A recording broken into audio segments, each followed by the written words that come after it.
Il est 8h34. Bonjour Gilles Pialou. Bonjour. Merci d'être avec nous ce matin dans ce studio de BFM TV et RMC. Vous êtes infectiologue, vous êtes le chef du service de l'hôpital Thonon à Paris, auteur de Nous n'étions pas prêts, on va y revenir.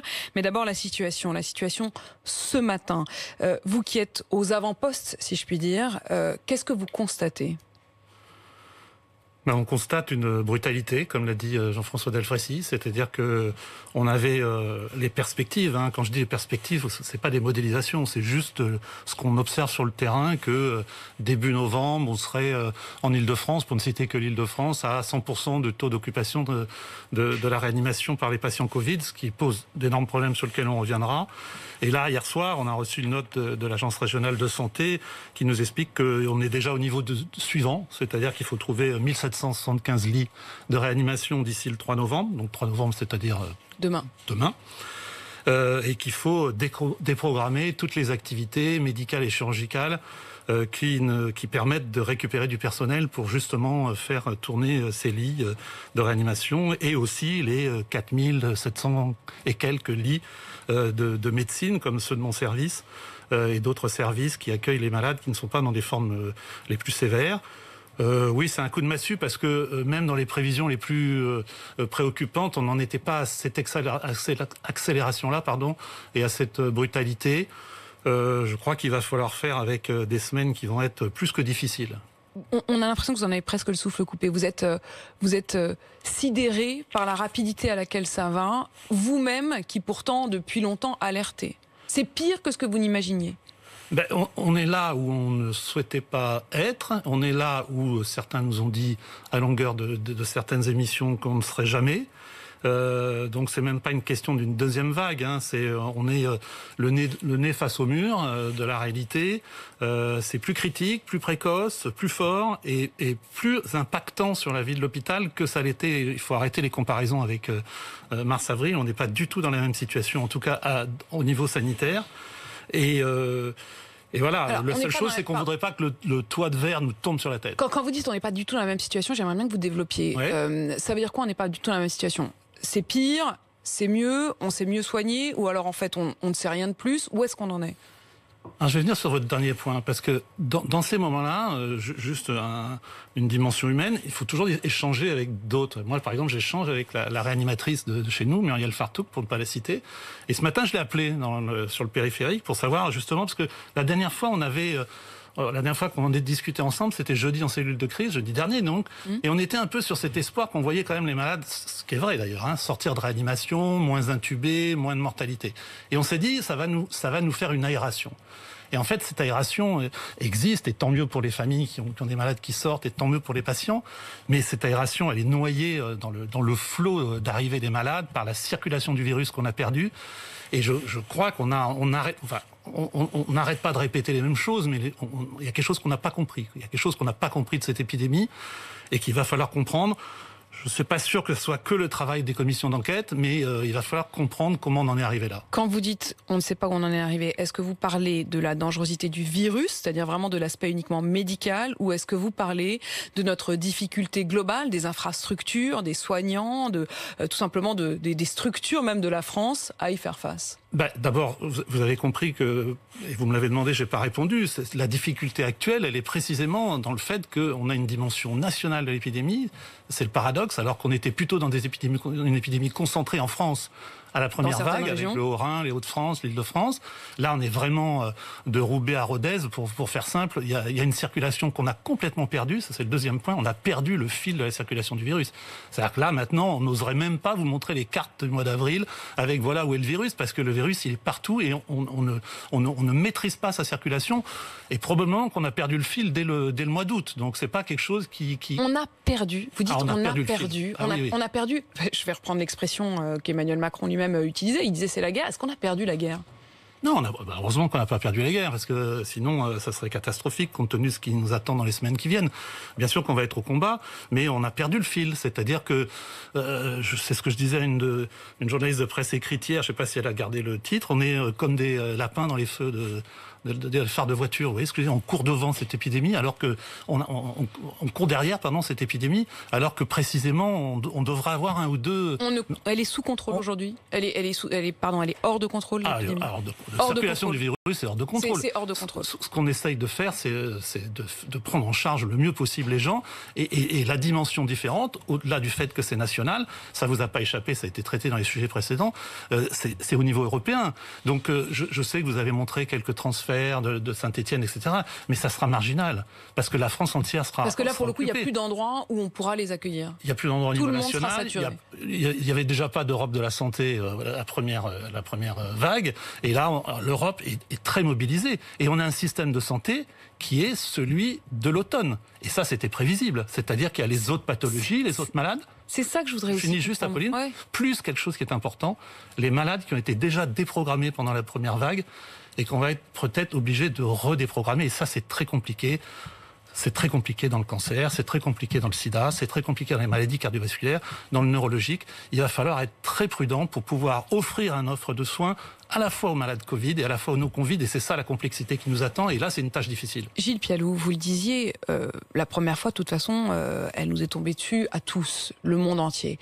Cette seconde vague, vous étiez nombreux à alerter, à dire que ça allait à un moment ou à un autre venir. Je reprends le titre de votre ouvrage, vous avez dit « Nous n'étions pas prêts », voilà le titre de votre livre. Ça, c'était pour la première vague. Mais qu'en est-il pour celle-ci ? Je peux déjà écrire le deuxième tome, c'est qu'on n'est toujours pas prêt à cette soudaineté, à cette brutalité. Alors il y a des choses qui étaient prévisibles. On paye, je pense, un certain nombre de choses. Je crois que c'est pas le moment des constats. Il faut qu'il y ait quand même un soutien citoyen, et que tout le monde accompagne les décisions qui vont être prises. À mon avis, j'espère que les décisions vont être drastiques, parce qu'on ne s'en sortira pas avec des demi-mesures. On ne s'en sortira pas avec des demi-mesures. Arrêtons-nous un instant sur ces mesures. En effet, on a quand même l'impression qu'à chaque semaine, on resserre les vis. Est-ce qu'on aurait dû le faire directement, beaucoup plus franchement ? Après, c'est toujours facile, dans un micro, de dire on aurait dû faire. C'est clair qu'on a perdu le fil, et que là, vous avez noté qu'on n'a même pas attendu l'effet de ce qu'on appelle le couvre-feu, qui est en fait. On nous dit que ça met 2 à 3 semaines à avoir des effets, et puis là, en fait, même pas à peine une semaine après, on arrête. Parce que les chiffres sont là. C'est-à-dire que justement, excusez-moi, c'est pas que vous avez eu raison de faire référence au terrain. Quand vous êtes sur le terrain, nous, on a des petits groupes WhatsApp concentriques.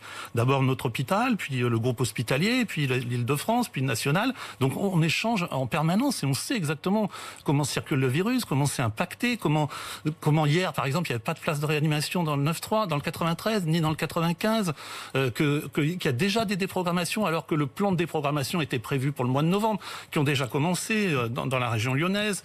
À Paris, on commence la déprogrammation. Alors, on va reparler de la déprogrammation, mais je voudrais quand même qu'on continue à s'arrêter sur les mesures. Vous disiez, on est en retard, on aurait peut-être dû aller plus fort, plus franchement. Plusieurs options sont sur la table. Le gouvernement nous parle éventuellement de rabaisser l'horaire du couvre-feu, c'est-à-dire non pas 21h, qui en réalité était pour certains spécialistes une demi-mesure, mais aller carrément à 19h, c'est-à-dire en gros on travaille et on rentre à la maison, point barre, et puis éventuellement un confinement le week-end. Est-ce que ça, vous estimez que ce serait suffisant ?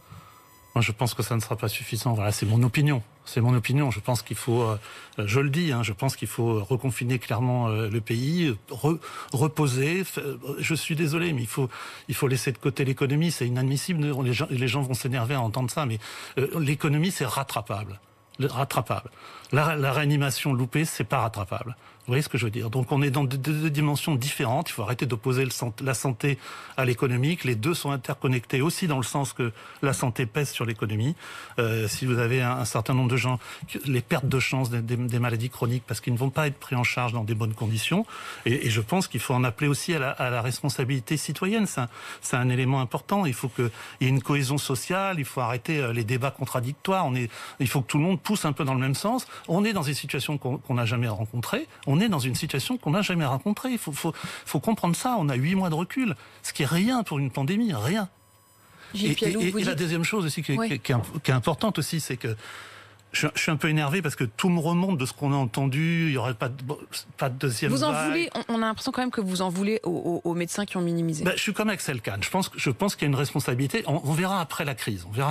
Mais il y a des commissions d'enquête, il y a des structures, il y a l'inspection générale des affaires sociales, il y a le CSA, par exemple.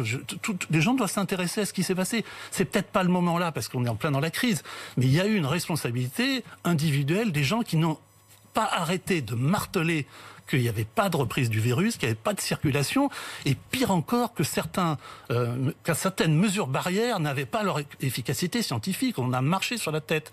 Et on ne peut pas imaginer que ça n'a pas contribué à troubler les gens, d'une part, en plus de tout ce qui s'est passé pendant la première vague, la pénurie de masques, etc. On ne va pas revenir sur le passé, mais on y reviendra. Est-ce que ce ne sera pas aussi à vous, médecins, entre vous, avec l'ordre des médecins, à dire à un moment, voilà, ça n'était pas responsable du point de vue même médical? Mais on l'a dit, mais là, on n'est plus dans le temps de la polémique. Là, on est de nouveau en guerre, on est les mains dans le cambouis, on ne va pas s'occuper des 3 ou 4 qu'on a appelés rassuristes et qui ont voulu faire du buzz en prenant les courbes épidémiques à l'envers.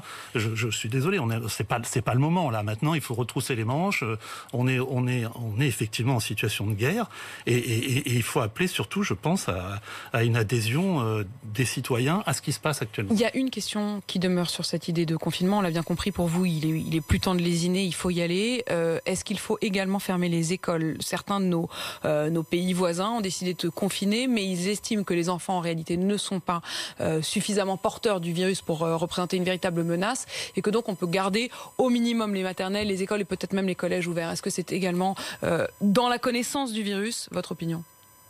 Vous avez vu que ce qui change avec la première vague, c'est qu'il faut instiller une dose d'incertitude dans les propos. Et précisément, quand vous faites référence à l'école, il faut que les Français acceptent qu'on ne sait pas. On ne sait pas quel est le poids de l'école dans la circulation du virus. Donc c'est une décision politique. Moi, mon opinion, c'est pas tellement sur l'école, c'est que je pense que cette rentrée a été catastrophique, et elle était prévisible par contre. C'est-à-dire qu'il y a eu la rentrée estudiantine, on l'a vu nous avec les étudiants en médecine.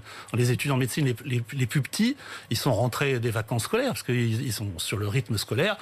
Ils sont arrivés, ils sortaient machin, ils faisaient les fêtes le soir parce que en sortant des amphis, il y avait encore des amphis en présentiel.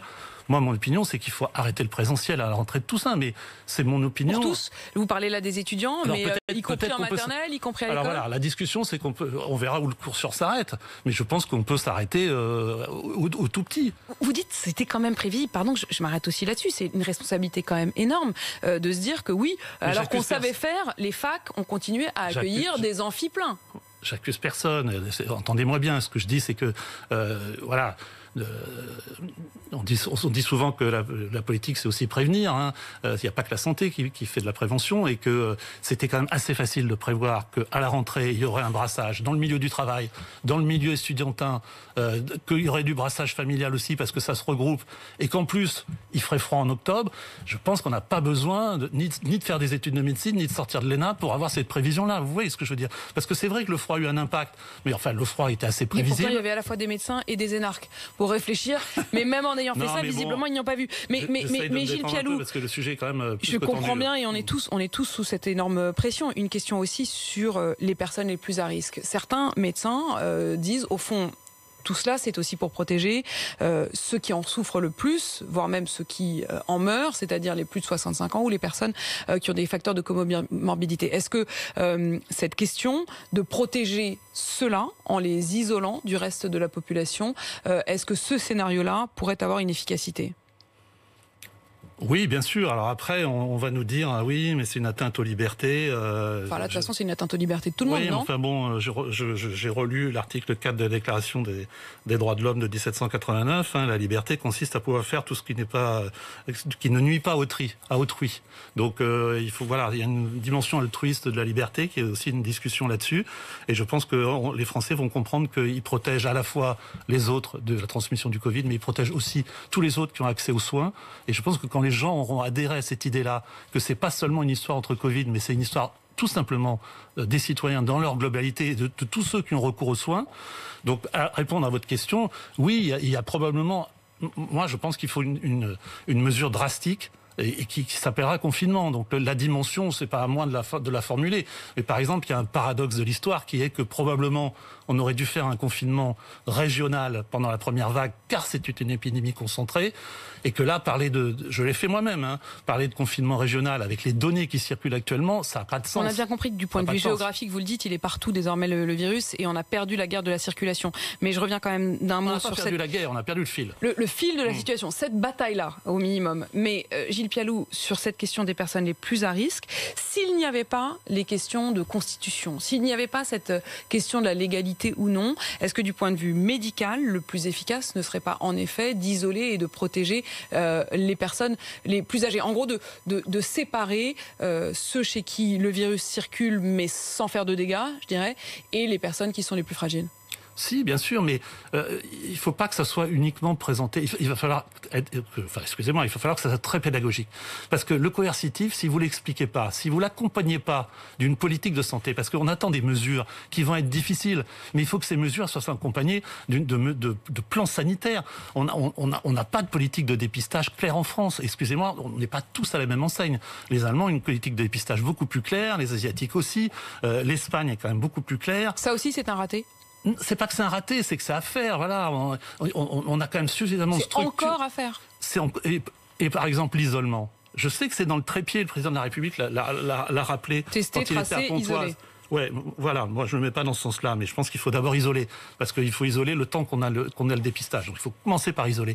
Politique d'isolement en France, on en a parlé pendant la première vague, on a vu quelques hôtels apparaître, puis plus rien. Il faut une politique d'isolement qui soit pas une politique que les gens imaginent comme quelque chose de carcéral, mais comme quelque chose d'altruiste pour protéger les gens.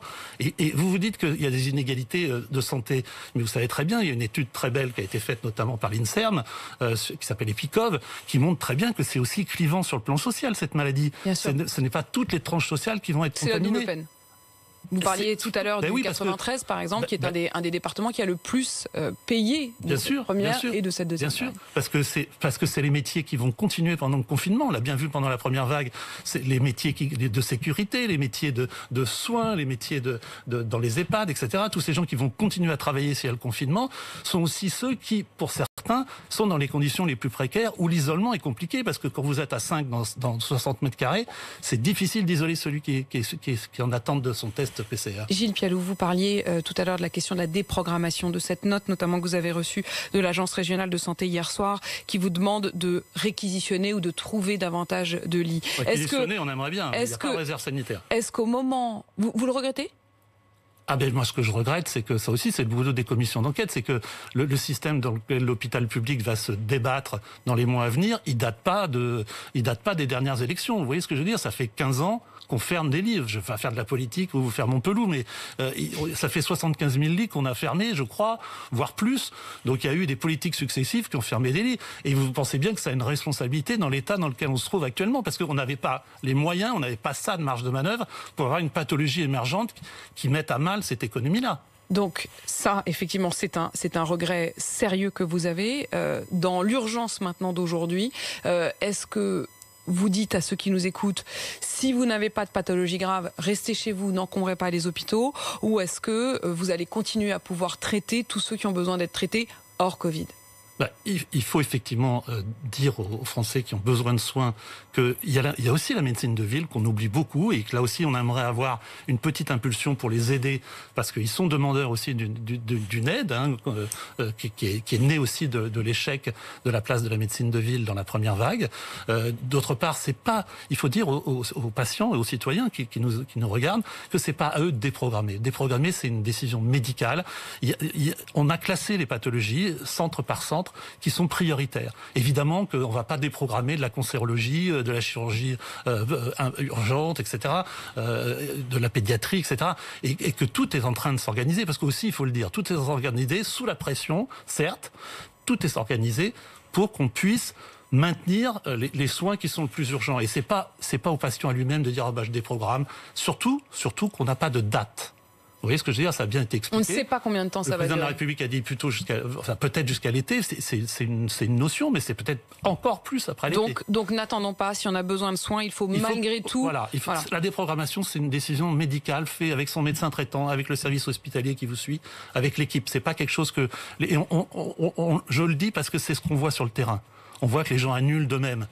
C'est compliqué de le faire. Vous constatez des gens qui annulent les rendez-vous dont vous savez qu'ils ont besoin. Et en plus, nous, on est dans une spécialité qui n'est pas très programmée, justement. Donc, on n'a pas les maladies infectieuses, c'est difficile à les programmer, mais on a quand même des Si c'est le cas dans votre service, vous vous inquiétez sans doute des autres. Merci beaucoup, Gilles Pialou, pour se parler clair ce matin, infectiologue, chef du service de l'hôpital Thonon à Paris. Je rappelle le titre de votre dernier ouvrage, Nous n'étions pas prêts. Et vous le dites, le tome 2 est presque prêt puisque nous ne sommes toujours pas prêts. Merci à vous. Il est 8h53.